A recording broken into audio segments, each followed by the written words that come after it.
good morning, Zhao Sheng Hao, as we say over here in China. I want to talk to you today about the inner work. The inner work is boring, we can't confuse it for a microwave process. The inner work of doing something like understanding, we're entering the fall. You may see some leaves start to fall down. Um, we're going into a yin season for the next 6 months. We'll be in the feminine yin season. Um, Knowing how to balance ourselves, like, we're in Libra season right now, and understanding that Libra corresponds to the kidneys. So to do something like meditating upon the kidneys or doing things that will strengthen the kidneys, right? The urinary system. That may be boring. That don't feel like instant enlightenment. But we have to understand that the path is like the path of the turtle, right? You see who bring their children out here, right? You see behind me, right? And so we gotta get engaged in this.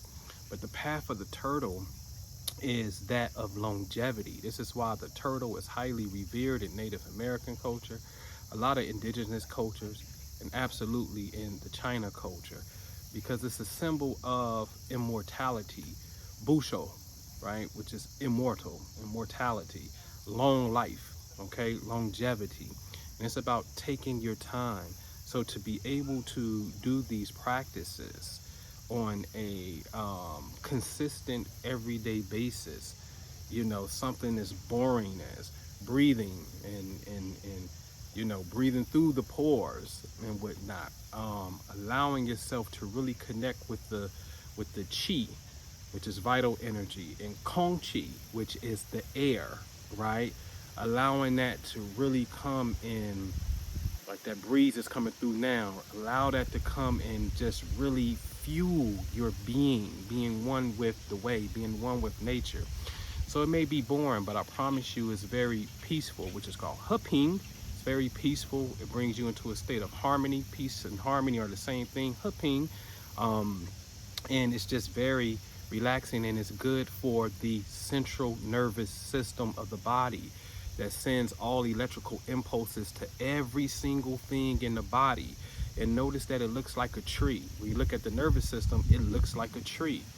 And so external nature, because we're one with it, only thing we have to do is find the corresponding part in nature, some is food as well, that corresponds to the bodily organ and system to help bring us into a state of balance, right?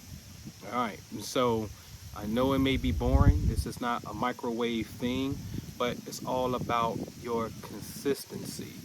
To come out here within nature, um, again, it may be like, oh, that's boring, but I promise you, it does something for the soul. It does something for the spirit. It does something for your whole internal being, okay? Nature produces something called negative ions. And negative ions is what creates that feeling of relaxation and rejuvenation. Very big keyword, because rejuvenation also deals with an aspect of transformation, because we're going from a state of could be a state of stress to a state of happiness or peace or joy or calmness. And this is what nature produces for us, okay? And so I'm gonna always say, give yourself the permission to allow yourself to go in nature as much as you possibly can. See, I'm a fanatic. I'll do something a whole lot of times, right? But allow yourself to go within nature to find your state of balance, okay? All right, balance is called ping hong. That's balance, all right? So just wanted to say hello to you guys. Find your spot in nature, and I look forward to seeing you soon. And if you see this on YouTube, feel free to join the Patreon. We do internal practices every single month, all right? And we're on a solar clock dealing with how the sun appears to be, and that's a magic word, appears to be moving through these different zodiacal signs, and the energy changes, okay, and being in harmony with that. All right, so with that, I'll greet you in peace, and as we say in the Chinese, 再见.